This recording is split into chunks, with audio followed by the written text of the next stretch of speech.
तेजस्वी जी समय समय पर एक्टिव होते हैं, समय समय पर आराम करते हैं।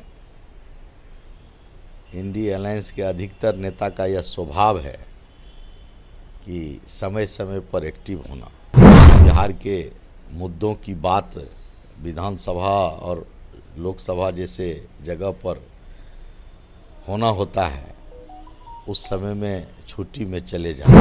ये 2005 से पूर्व के सरकार को देख चुकी है, भुगत चुकी है कि किस प्रकार से गुंडा राज, जंगल राज, सत्ता संपोषित अपराधी का राज चल रहा था इस बिहार में। और लड़ेंगे तो वो कहेंगे ही कि हम डैमेज कर देंगे, पूरे देश में कहते हैं डैमेज कर देंगे, लेकिन क्या होता है सो आप देख लीजिए। बिहार सरकार के पूर्व मंत्री आलोक कुमार रंजन हमारे साथ जुड़ेंगे, बात करेंगे। आलोक रंजन जी, इन दिनों जिस तरीके से उपचुनाव होना है 4 सीट पर, उसको लेकर काफ़ी ज़्यादा गहमागहमी चर्चा तेज हो गई है। आपकी पार्टी लगातार दमखम लगाने में लगी है, बीते दिनों बैठक भी हुई थी, तो इस तरह विपक्ष भी दमखम लगाने में लगा है। ऐसे में चारों सीटों पर उपचुनाव को लेकर किस तरीके से तैयारी है, क्या कुछ करने जा रहे हैं आप?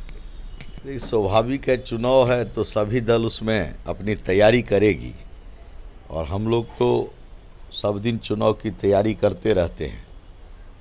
तो स्वाभाविक है उपचुनाव बिहार में होना है 4 सीट पर, और एनडीए मजबूती के साथ चुनाव लड़ेगी। और हमारा पूरा विश्वास है कि बिहार की जनता जिस प्रकार से शुरू से एनडीए को, बिहार में एनडीए की सरकार बनाने का काम 2005 से किया है, इस उपचुनाव में भी एनडीए को बहुमत देने का काम करेगी। लगातार तेजस्वी यादव एक्टिव मोड में दिख रहे हैं, बिहार यात्रा पर निकलने की बातें कर रहे हैं, तो ऐसे में क्या इसका असर दिखेगा तेजस्वी यादव जिस तरीके से बिहार यात्रा पर? देखिए, तेजस्वी जी समय समय पर एक्टिव होते हैं, समय समय पर आराम करते हैं। इंडी अलायंस के अधिकतर नेता का यह स्वभाव है कि समय समय पर एक्टिव होना, विकास से कोई वास्ता नहीं होना।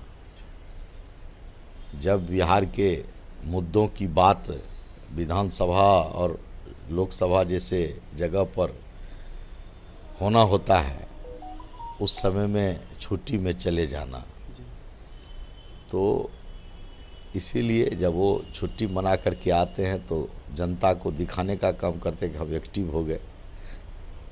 लेकिन ये सब एक्टिव मोड से होने से कुछ नहीं होने वाला है। बिहार की जनता ने उनके 2005 से पूर्व के सरकार को देख चुकी है, भुगत चुकी है कि किस प्रकार से गुंडा राज, जंगल राज, सत्ता संपोषित अपराधी का राज चल रहा था इस बिहार में।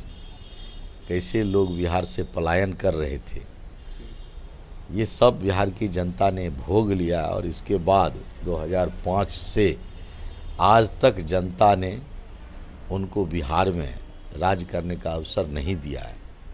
कभी 1-2 वर्ष के लिए यदि किसी गठबंधन के राजनीति में आए भी हैं तो वो जनता को आभास दिलाए हैं कि हम हमारा जो पुराना सोच है बिहार में जंगल राज स्थापित करना, उससे हम बाहर नहीं निकल पाए हैं।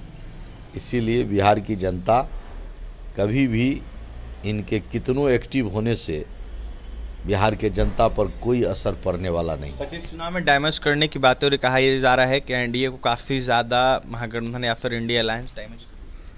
देखिए, ये उन लोगों के द्वारा कहा जा रहा है, ये कोई आज से नहीं कहा जा रहा, शुरू से कहा जा रहा है। वो चुनाव लड़ेंगे तो वो कहेंगे ही कि हम डैमेज कर देंगे, पूरे देश में कहते हैं डैमेज कर देंगे, लेकिन क्या होता है सो आप देख लीजिए। तीसरी बार देश के यशस्वी प्रधानमंत्री आदरणीय नरेंद्र मोदी जी 60 साल के बाद लगातार तीसरी बार प्रधानमंत्री बने। तो हर पार्टी जब चुनाव लड़ती है तो कहती है कि हम इस बार इसको जीतने नहीं देंगे, लेकिन जहां जनता मन बना लेती है वहां कुछ नहीं होता है। तो जनता के मन में देश में भी, राज्य में भी, बिहार में भी एनडीए की सरकार बसा हुआ है और वो चुनाव में एनडीए को ही वोट देती है। देखिए, जनता के मन में देश में हो या फिर बिहार राज्य में हो, बस एनडीए ही बसा है और एनडीए को ही जनता अपना मत देती है। बिहार सरकार के पूर्व मंत्री आलोक कुमार रंजन थे जमकर तेजस्वी यादव के बिहार यात्रा पर तेजस्वी यादव पर निशाना साधते, साथ ही इंडिया अलायंस को लेकर यह साफ कहते हुए नजर आ रहे थे कि जिस तरीके से पूर्व में इन लोगों की सरकार थी, जंगल राज हुआ करता था, वही जंगल राज ये लोग लाना चाहते हैं। लेकिन जनता जाग गई है और ऐसे में जनता इन लोगों को कभी भी अपना मत नहीं देगी। तो फिलहाल एनडीए पे ही जनता का भरोसा है। और भी तमाम खबरों के लिए बने रहें हमारे साथ। कैमरे के पीछे हमारे सहयोगी विकास है। बहुत बहुत धन्यवाद।